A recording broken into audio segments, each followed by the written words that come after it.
Imagine being on a ship headed halfway across the world to live in a brand new country with promised land and riches. But when you finally arrive, it's an empty beach. They were scammed by a general who sold them a dream. My name's Josh, and every week I share interesting stories like this one.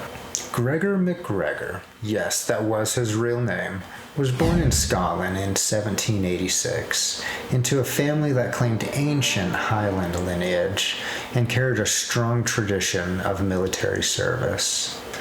Like many young men of modest means and ambition, he entered the British Army as a teenager.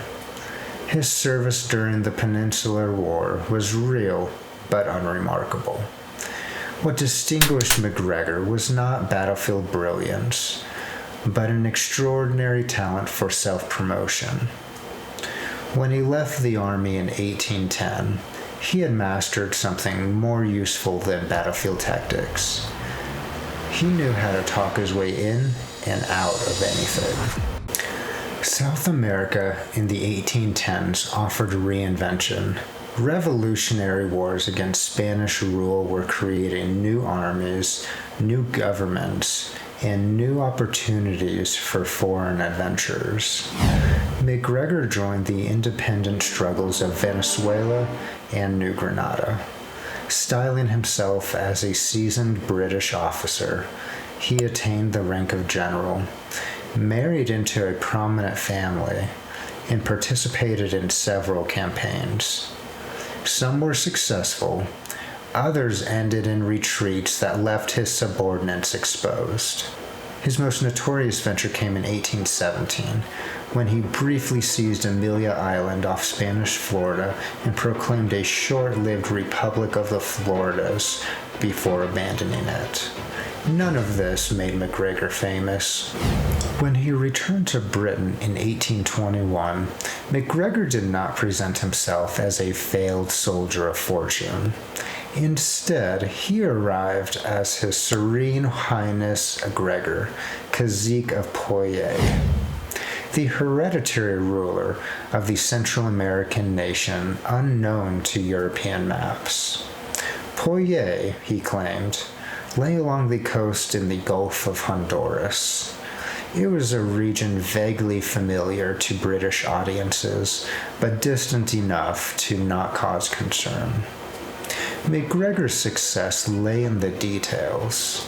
Poyais was not described as a raw colony or a risky frontier, but as a fully functioning state. It had a capital city, St. Joseph, complete with paved streets, public buildings, and an opera house. It had a constitution, a currency, a flag, and a coat of arms. Its climate was healthy, its soil fertile, its rivers rich with gold.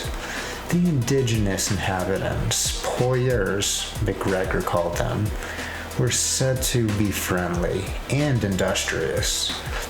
Disease that was so feared in the tropics was allegedly unknown.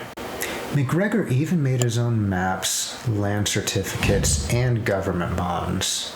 He even made a guidebook describing the country's geography and economy. Nothing was left vague.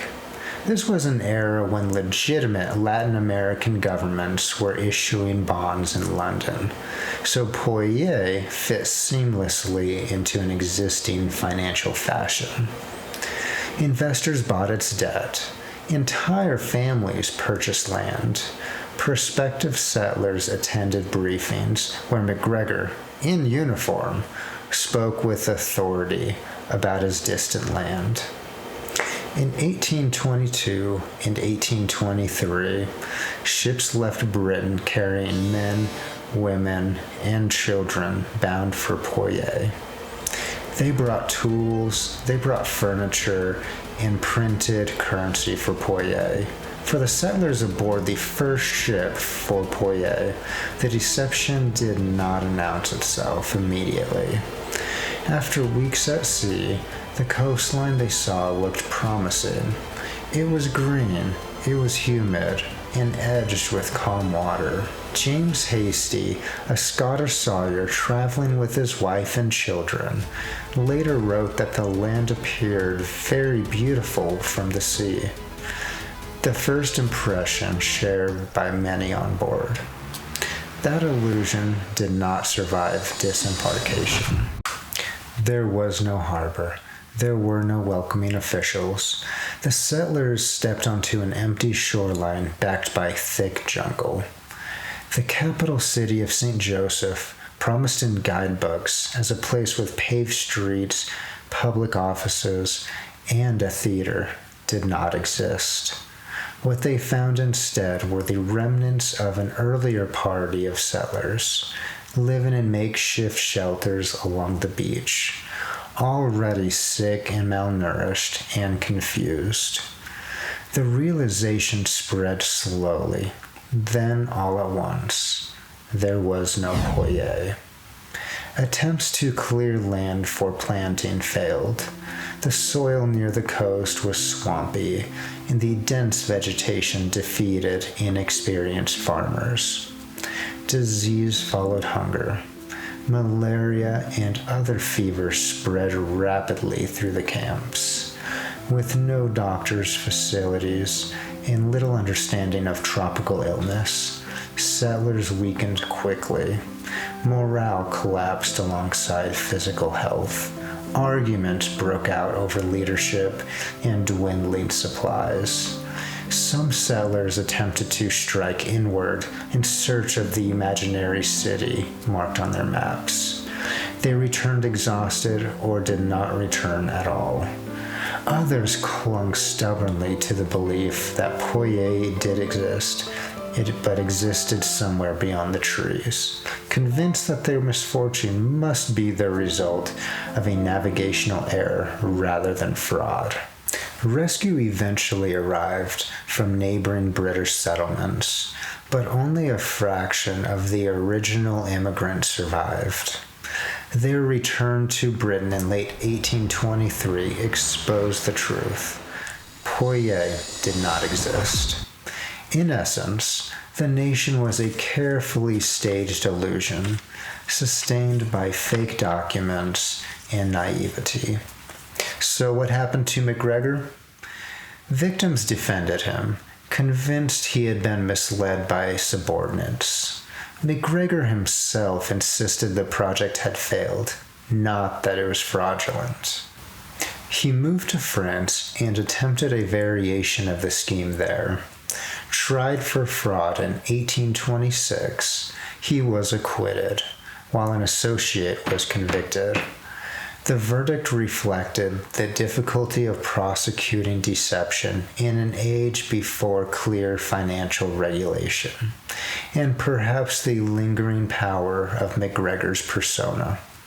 For years after, he continued to promote lesser versions of Poyais in London, even as its name became synonymous with ruin. Eventually, the world moved on. MacGregor returned to Venezuela, where his early military service was remembered more generously than his later crimes. He received a pension and lived out his final years with a degree of official respectability, dying in 1845. If you enjoyed this video, please support this page by liking and subscribing. The next video is right here.